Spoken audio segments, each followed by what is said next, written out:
David again here, Solid X State Basement Church, with another installment of Kick-Ass Scriptures from the Bible. Video number 3, if you're keeping count. Alrighty. So, let's not delay. Let's just get down to the nitty-gritty here. Let's just get started. Let's not dilly-dally with formalities, with talk that is only a prelude. Let's just get started. Why don't we?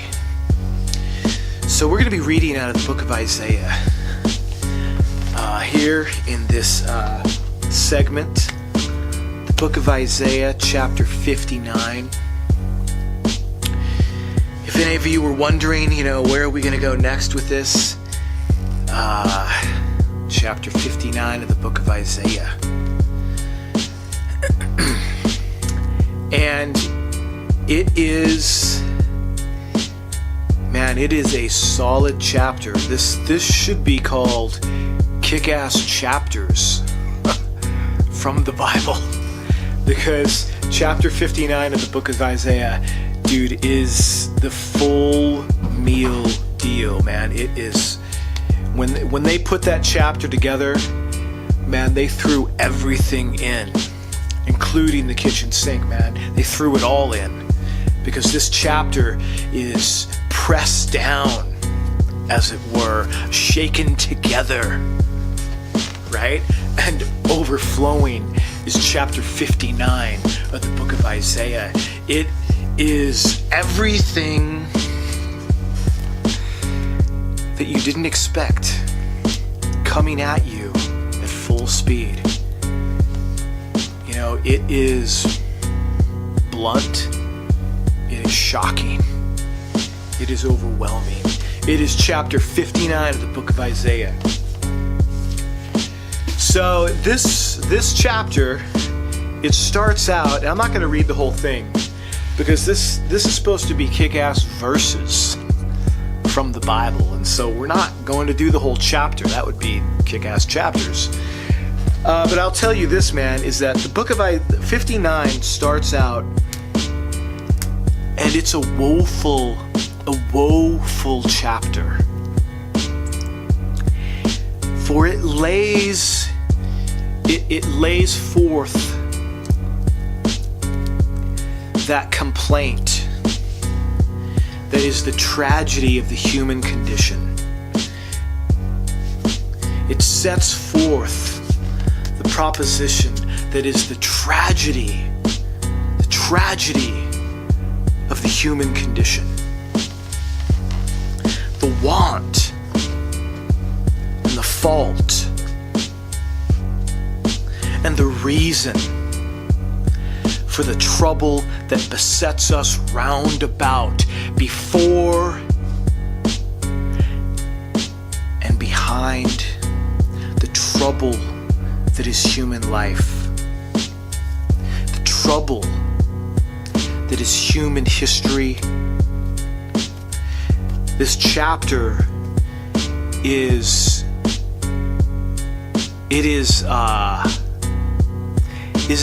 a chapter that is quoted in the New Testament.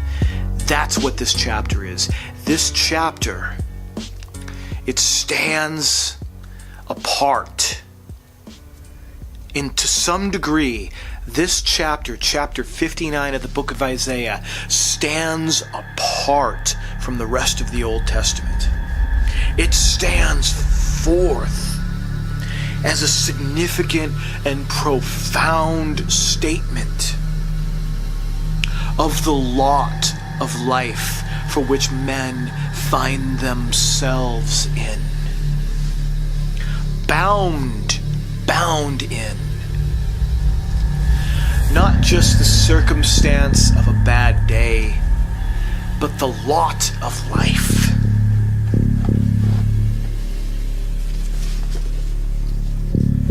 the lot that men find themselves awash in. This is chapter 59 of the book of Isaiah. We'll pass through some of its parts before we get to what we are going to look at today. It says here that none calls for justice, nor any pleads for truth. They trust in vanity and speak lies. They trust in vanity, they conceive mischief and bring forth iniquity. This isn't speaking of some folks down the street that are particularly bad. You know, that one house that's painted black. This is speaking about all of us. This is speaking about all of us. It says down in verse 8, the way of peace they have not known, and there is no judgment in their ways. It says down in verse 10, we grope for the wall like the blind. We grope as if we had no eyes. We stumble at noonday, as though it were night. We are in desolate places as dead men. We roar all of us. We roar all like bears and moan sadly like doves. We look for judgment, but there is none, for salvation, but it is far from us.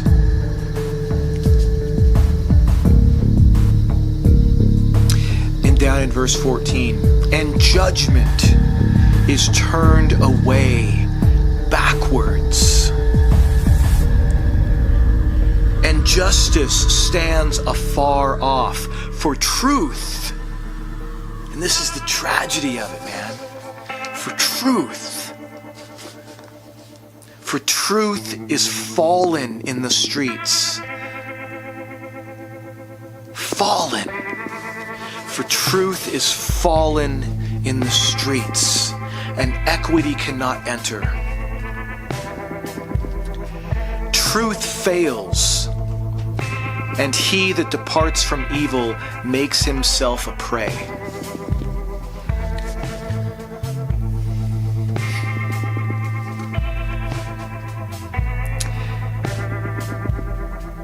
And further down in verse 17, verse 16. And the Lord saw it, and it displeased him. It displeased him that there was no judgment.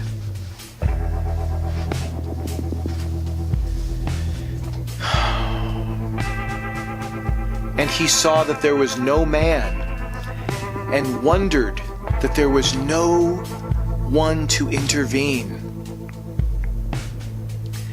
Therefore, and at this, the entire nature of this chapter,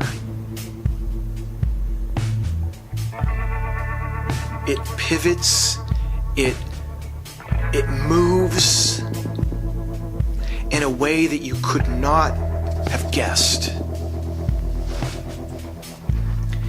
Because what one would have thought is that God has seen that we are a shipwreck, and God has had enough of it. One would see, God has seen that we are a shipwreck, and God would send in the paddy wagon, as it were, and round up the thugs, the rabble-rousers, the hell-raisers that we are, that he would frickin' throw us to the gallows. And it would be the natural consequence of what is deserved, of what is earned, that we've earned this, that truth is fallen in the streets, is the fruit of our doings. And yet here in verse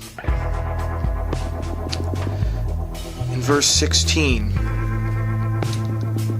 it says that he saw that there was no man and wondered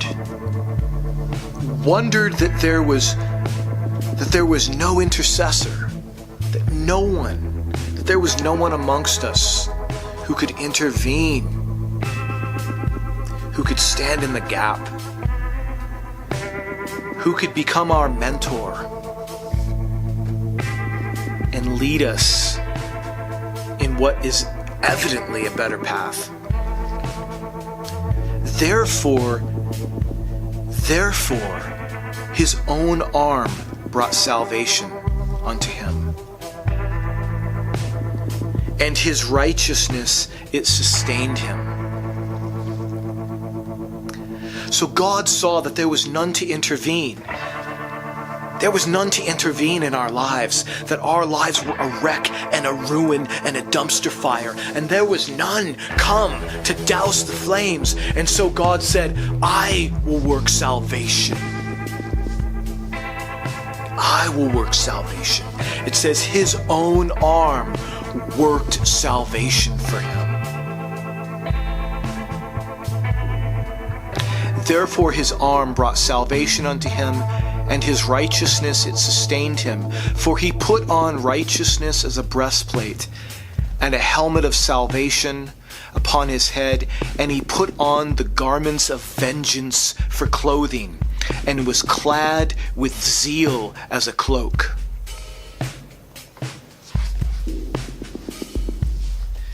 This is God's grace. God's grace isn't to look the other way. God's grace isn't to say, well, let's just leave them to their ways. Maybe they'll right their wrongs. Maybe they'll amend their error. God's grace isn't a matter of his patience. It isn't a matter of his forbearance. God's grace achieves for him an effect of action. For he took action. Seeing the physical ailment in which we were entangled. It wasn't enough for him to speak to us, for he saw that truth was fallen in the streets, and it was not enough for him to lend us some wise words, to send us some enlightened brother to set straight to give us some transcendent wisdom. It says his own arm wrought salvation for him. That entails action. That entails physically involved. Standing, being involved in the solution. Becoming, as it were, the solution.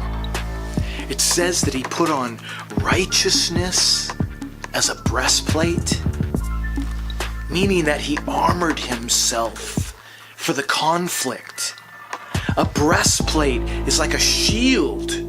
It's like an armament. One doesn't put on armor for show. One puts on armor for conflict, for mortal conflict. He armed himself with a breastplate of salvation, and he put upon himself vengeance. He clothed himself in vengeance. This is Jesus Christ working salvation for us. This is Jesus Christ who said this, "No one takes my life from me. No one takes my life from me, but I lay it down. I have the power to lay it down, and I have the power to take it up again. This is Jesus Christ and his cross. It is not a man succumb to crucifixion in a whimper. This is not a man defeated by the wiles of men. This is not Jesus the victim. This is Jesus the conqueror. This is Jesus clothed in fury, running into the gap, running into the conflict, inserting himself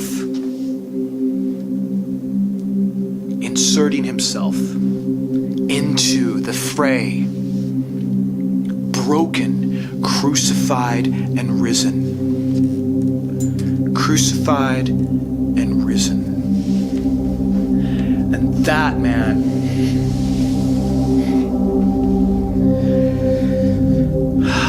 that is a kick-ass Bible verse.